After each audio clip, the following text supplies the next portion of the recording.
There is an image that has been planted in your mind since childhood. You've seen it in churches, in movies, in textbooks, on stained glass windows, on the covers of Bibles sitting in homes across the world. The image of the Israelites, a pale-skinned, straight-haired, European-looking people wandering through the desert of the ancient Middle East. And for most of your life, you never questioned it. None of us did, because it was everywhere. It was presented as fact. It was repeated so often and for so long that it became invisible, the way all really effective lies do.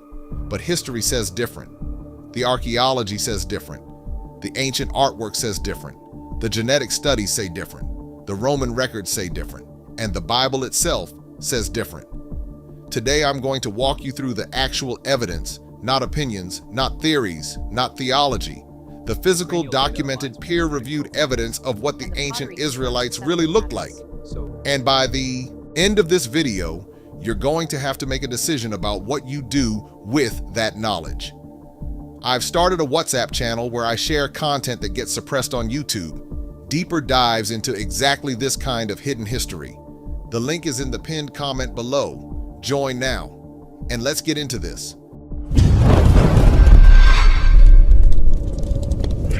Before we look at a single artifact or open a single ancient text, let's start with geography. Because geography doesn't lie. The ancient Israelites originated in Canaan, the land that today encompasses Israel, Palestine, Jordan, Lebanon, and parts of Syria. This is the eastern shore of the Mediterranean, sitting at the exact junction where three continents meet: Africa to the south and west, Asia to the east, Europe far to the north. Now think about what that means. This is one of the most heavily trafficked corridors in human history. For thousands of years, people moved through this land. Traders, migrants, armies, refugees, and the people who lived there reflected that geography. They were a people of the crossroads, brown-skinned, dark-haired, shaped by the sun, the desert, and the constant movement of populations between Africa and the Near East. The Sinai Peninsula, which connects Egypt directly to Canaan, is not an ocean. It's not a mountain range. It is a walkable land bridge. For millennia, people moved freely between Northeast Africa and the Levant. The ancient Israelites didn't live in isolation from Africa. They lived at Africa's doorstep. And according to their own scriptures, they spent over 400 years living inside Africa itself, in Egypt. When you understand the geography, the idea that these were a pale, European-looking people becomes immediately absurd. It would be like suggesting the indigenous peoples of the Sahara were blonde. The land itself tells you who lived there. And this land, hot, arid, sun-drenched, sitting on the African-Asian boundary, produced people who looked like what that environment creates: brown skin, dark features, built for the climate they lived in. But we don't have to guess, because the ancient world left us pictures. The Egyptians were obsessed with record keeping. They documented everything: their wars, their trade, their rituals, and the foreign peoples they encountered. And they did it in vivid, detailed color on the walls of their tombs and temples. This matters enormously, because the Egyptians used a consistent color system to depict different peoples. They painted themselves in a reddish-brown tone. They painted Nubians, their neighbors to the south, in a darker brown to black tone. They painted Libyans to the west in a lighter yellowish tone. And they painted the peoples of Canaan and the Near East, the Semitic peoples, which included the Israelites, in a reddish-brown to medium-brown tone, virtually identical to how they painted themselves. This wasn't artistic interpretation. This was visual documentation by the most meticulous record keepers in the ancient world. And what they recorded was clear.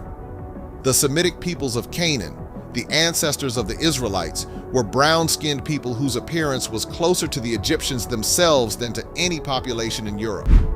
Look at the tomb paintings at Beni Hassan, dating to roughly 1900 BC, around the time the biblical patriarchs would have lived. A famous scene depicts a group of Semitic traders arriving in Egypt.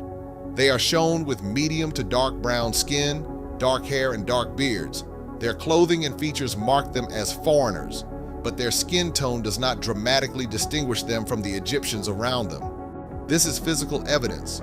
painted on stone, preserved for nearly 4,000 years, and it directly contradicts the image that European Christianity would later create. Now let's jump forward about 2,000 years, because the Romans left us evidence too. In 70 AD, the Roman general Titus besieged Jerusalem, destroyed the Second Temple, and enslaved tens of thousands of Judeans. It was one of the most devastating events in Jewish history, and the Romans were so proud of this victory that they built a monument to celebrate it, the Arch of Titus, which still stands in Rome today. On that arch, carved in stone relief, you can see the Roman soldiers carrying the spoils of the temple, including the sacred menorah, in a triumphal procession. And you can see the Judean captives being marched through Rome. Those captives are depicted with features that clearly distinguish them from their Roman captors, and they do not look Northern European. They are shown as a darker, Semitic people, consistent with the Near Eastern population they belong to. This is carved stone in the middle of Rome. It's been there for nearly 2,000 years. Millions of tourists walk past it every year. And yet the image it presents of brown-skinned Judeans is almost never discussed in the context of what the Israelites looked like, because that conversation is too uncomfortable for the institutions that built their power on a different image. But Rome gave us more than just the arch. Roman historians wrote about the peoples they conquered, and when they described the Judeans, they consistently grouped them with other Semitic and North African populations. The Roman historian Tacitus, writing in the 1st century, speculated that the Jews might have originated from Ethiopia, a theory that, while debated, tells you something critical about how the Romans perceived them. You don't speculate that a pale, European-looking people came from Ethiopia. You make that speculation about people who look like they could have. The ancient world saw the Israelites clearly. The Egyptians painted them brown. The Romans carved them as a Semitic people distinct from Europeans. The evidence has been in plain sight for millennia. So what happened? If what I'm laying out is making you rethink everything you were taught, join our WhatsApp channel. I go even deeper there with content that gets buried on this platform. The link is in the pinned comment. Go tap it now.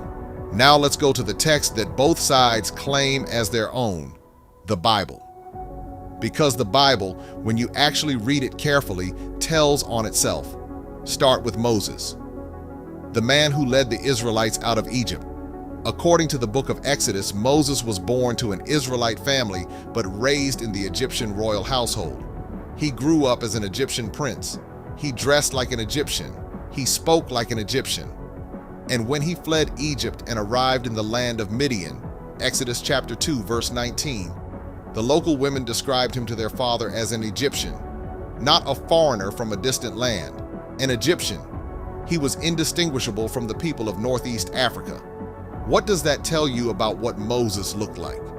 If an Israelite man could pass seamlessly as Egyptian, then the Israelites and the Egyptians were physically similar enough that strangers couldn't tell them apart. Then there's Joseph. Sold into slavery in Egypt, Joseph eventually rose to the second highest position in the land. He lived among the Egyptians for years. He married an Egyptian woman. And when his own brothers, the sons of Israel, came to Egypt during a famine, they stood directly in front of him and did not recognize him. Genesis chapter 42, verse 8. They couldn't distinguish their own brother from the Egyptian surrounding him. Again, what does that tell you about how these people looked? Then there's the lineage itself. Abraham, the father of the Israelite nation, and came from Ur of the Chaldees in modern-day southern Iraq, a Mesopotamian city populated by brown-skinned Semitic people. He married Sarah, who came from the same region. Their descendants intermarried extensively with Egyptian and Canaanite populations for generations. Moses married a Cushite woman, Cush being the biblical name for the land south of Egypt in what is now Sudan and Ethiopia. Solomon had a documented relationship with the Queen of Sheba, who tradition places in Ethiopia or Yemen. The bloodline, according to the Bible's own text, is deeply interwoven with African and Near Eastern populations, and yet the image the world carries in its mind is European. How? The answer is power. When Christianity became the official religion of the Roman Empire in the 4th century, the faith had to be reshaped for a European audience. The brown-skinned figures of the Near East didn't serve European political interests. A religion built around people who looked like the colonized rather than the colonizer was a problem for empire. So the image was changed, slowly at first, then completely. By the time of the Renaissance, European artists, funded by the Catholic Church and later Protestant institutions, had fully replaced the appearance of every major biblical figure. Jesus became Italian. Moses became Flemish. David became a Greek sculpture. The Israelites were transformed from a brown Semitic people into the ancestors of white Christendom. And then that image was exported to every corner of the earth through colonization, through missionary work, through slavery itself. The enslaved Africans who were forced into Christianity were handed a Bible full of white figures and told, "This is God's chosen people. They don't look like you. They look like your master." That wasn't theology. That was psychological warfare. And it worked so well that 400 years later, the majority of the world, including millions of black Christians, still picture a white Jesus and white Israelites without questioning it.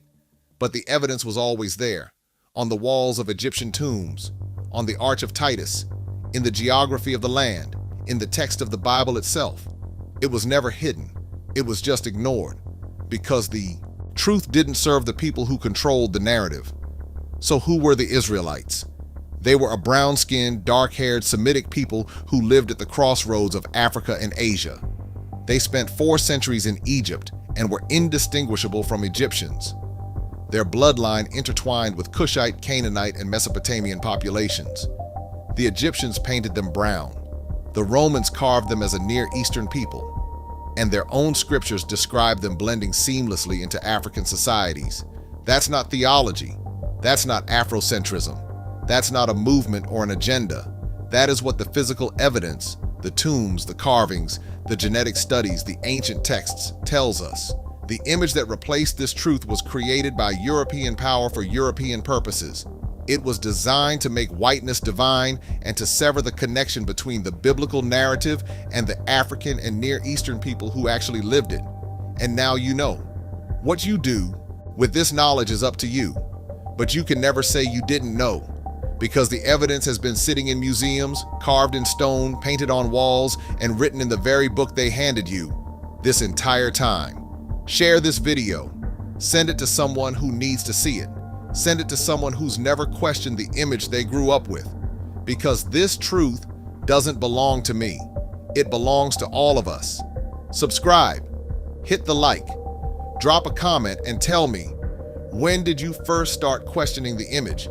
I want to hear your story. I'll see you in the next one.